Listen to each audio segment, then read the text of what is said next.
Hello, English 231 students. This is a brief discussion of modernism and the writers of the lost generation. Um, the lost generation is known as being anti-everything, and I I wanted to talk about them because they're also called modernists, and in fact, they fit squarely in the thinking of the modernist era. But they are not exactly modernists in every way. So I wanted to give you a greater context. The very short version of what happens to the lost generation, both the English authors and the American authors like Fitzgerald and Hemingway, whose work you have probably read at least in high school. Um, they came back from World War One deeply disillusioned, and today we would say they were suffering from PTSD. They didn't have a word for that. They called it shell shock, but they didn't have any ideas about how to treat it, nor did they think it was something that really ought to be treated, that it was some kind of moral failing on the part of the veteran who came back and still had nightmares about battle. Rather than a thing that needed to be acknowledged as nearly universal. And so a lot of men came back uh, deeply wounded from World War One. In fact, we get the term basket case from men coming back from World War One, literally needing to be as quadruple amputees carried around from place to place in a basket. And those who did not lose limbs still sometimes lost their sense of purpose and hope.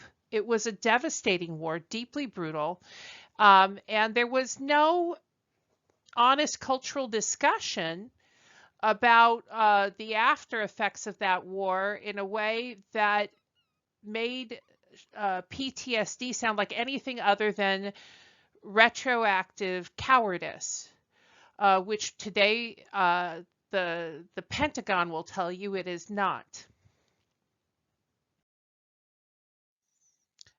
So how does their nihilism? Nihilism means belief in nothing, that everything's wrong, we're all going to die, it's all awful, awful, awful.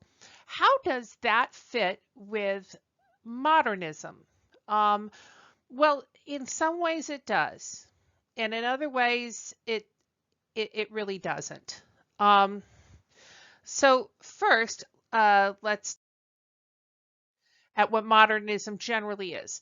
Modernism seeks improvement. In this measure, it can be said that all of the authors of this era, even Yeats, who's by far the most curmudgeonly and cynical, they were indeed looking for improvement, and they believed in what might be called capital T truths, that there were things that were objectively true that all of us could agree were true if we were just honest, and they thought that modernism would see would like the modernists generally, they were seeking improvement.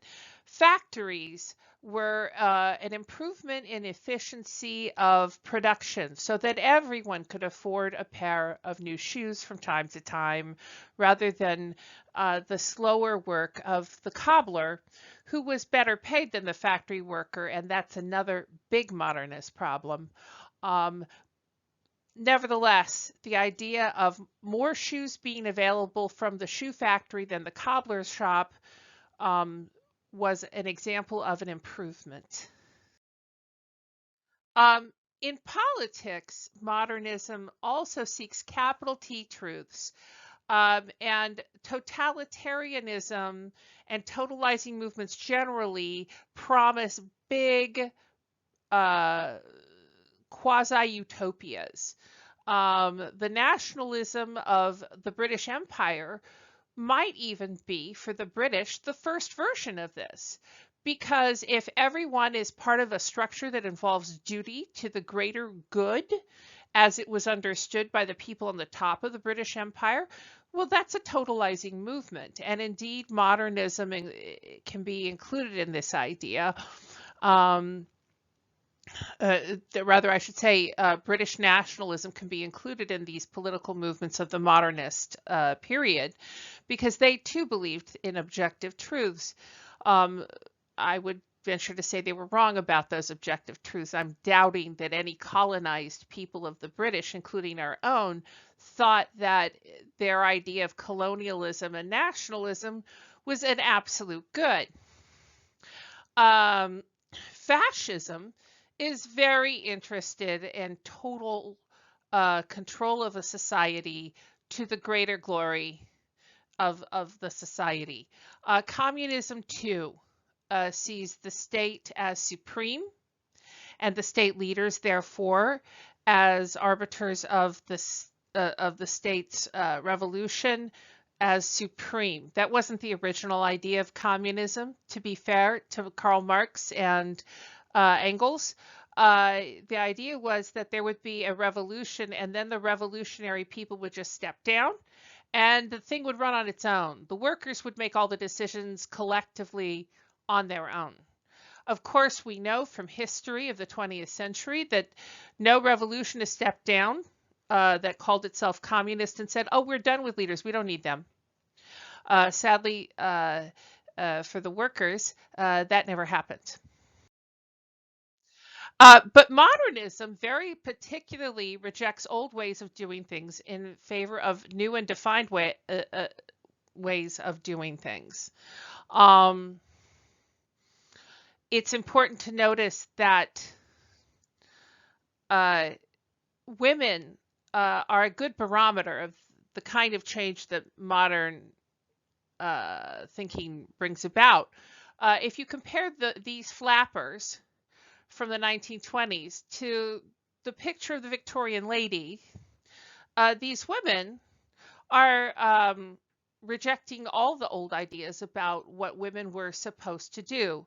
They drank, they smoked, they showed their legs, they flirted. They weren't ashamed of being uh, uh, sexually interested.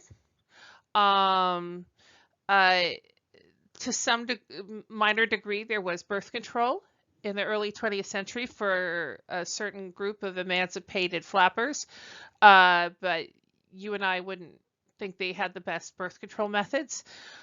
And women still wanted to avoid appearing to have extremely loose morals, but the fact that they were willing to drink, smoke, dance, and express opinions and horror of horrors, vote, meant that they were in fact rejecting old paradigms. It doesn't mean that women weren't underestimated by men.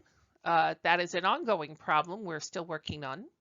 It doesn't mean that uh, women had access to all of the kinds of employment opportunities that men did in the society. Far from it. And you will notice that all these women are white in this picture. And segregation was very alive and well in the early 20th century. Um, so this emancipation was limited and to some degree cosmetic, literally sometimes involving the use of cosmetics, which in the Victorian era were frowned upon. Um, all of our writers accepted these changes. Nobody was trying to put women back in corsets and old dresses and make them virgins until their wedding day. None of these things were particularly appealing to the authors of The Lost Generation. Here we see a picture of Yeats. Writers are generally good at rejecting old ways of doing things. Um, they rejected a lot of ideas. They rejected old nationalist loyalties. Look at Wilfred Owen's poem, Dulce et Decorum Est. The idea that war to defend national power is good. They were willing, perhaps, to believe in revolution. F. Scott Fitzgerald was not a revolutionary. Ernest Hemingway was. Um, Orwell was for a time. We'll talk about that in a minute. Um, and Yeats was in favor of an anti-colonial Irish nationalist revolution up to a point. Religious ideas were uniformly rejected as superstitions by these authors. You won't find a praying member of the lost generation. For them, God died on the battlefield in World War I if he had ever been alive. Sexual rules, totally gone. People decide what they want to do collectively. There's no thou shalt not for them. And the idea that the rich were rich because they are better than the poor, a distinctly Victorian idea. Think of social Darwinism. Well, they believed that that was nonsense. So they were happy to reject all these ideas. However, uh, creative writers are really bad at joining cults or the Nazi Party. We don't like groupthink as a rule. And the members of the lost generation are very, very bad at joining revolutions with their whole heart because they are too good at seeing what's wrong with any picture. That is literally the center of their work. And so we find that the lost generation that joined revolutionary parties of any kind tended to leave revolutionary parties once they saw what the revolution brought about. Um, Wilfred Owen, he seems to have gone to war with Victorian ideas of duty. He certainly did his duty and participated in the concept of national honor, but he died on the battlefield. Before he died, based on his writings, we can assert affirmatively that he rejected the idea that death for one's country in battle is inherently honorable. He rejects that idea and no longer believes in the nationalist project of the British Empire. Yeats is preoccupied with um, Catholicism, as I can speak as an Irish American. I don't care how ex-Catholic an Irish person is. Catholicism has been such a large force in the culture of Ireland that no one really gets away from its shadow if one rejects Catholicism. Yeats was vehemently anti-Catholic. He saw things he didn't like about the rules and the structures, and he didn't believe in God. And he did believe in Irish nationalism, but again, poets are generally not good joiners of revolutions with their whole heart. They were up to a point. Up to a point. People with guns tend to do more than they should if nobody's setting limits to what they can do to other people. He didn't trust necessarily the men who were running the Irish Revolution either to be anything other than trying to set themselves up for personal power all the time. So he's rejecting of English colonialism, but he's not exactly 100% on board with people like Michael Collins and the other guys in the revolution that's happening about that time to get rid of, unsuccessfully, to get rid of the entirety of the British presence on the island of Ireland. Measured success. Orwell rejects Victorian British nationalism and is wholeheartedly, for a moment, a revolutionary communist, but then He goes and sees the Russia, particularly of Stalin, and it freaks him out. And he comes back wholly disillusioned. Read his novel Animal Farm if you like. He's rejected colonialism of the British. He's rejected religion and the ideas of empire, and he assumes the communists are doing the same kind of work that he thinks ought to be done in the world of equalizing things for ordinary people. But then he gets to the actual communist country and sees that it's not exactly a worker's paradise, that things are not as rosy as he had hoped. And he writes very darkly. If you want to imagine the future, imagine getting kicked in the head by a jackboot, think an army boot, over and over again. History has yet to prove him categorically wrong, alas. All three of our authors of the Lost Generation are distrustful of mass national propaganda and its violent consequences. And they worry about the lies early 20th century political men, specifically men, tell others through propaganda, since men are the ones wielding power in the various kinds of upheavals that we talked about earlier, communism and fascism. And what people will do when inspired by propagandistic lies is a matter of great concern to them.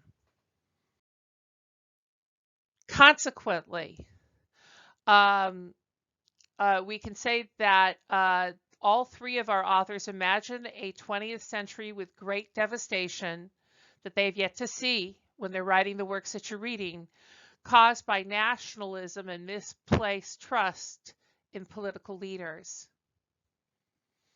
That's briefly how they square with modernism. They reject the old and they see glimmers of hope in the new, but realize that ultimately the one thing that doesn't change throughout history are the flaws in human character. And so totalitarian powers, whether they be in the form of a colonial nationalism or fascism or communism, are ultimately unsafe in the hands of flawed and potentially highly self-interested human beings. This is, I think, why they resonate with us today. Most thinkers reject the idea of leaders with all the answers.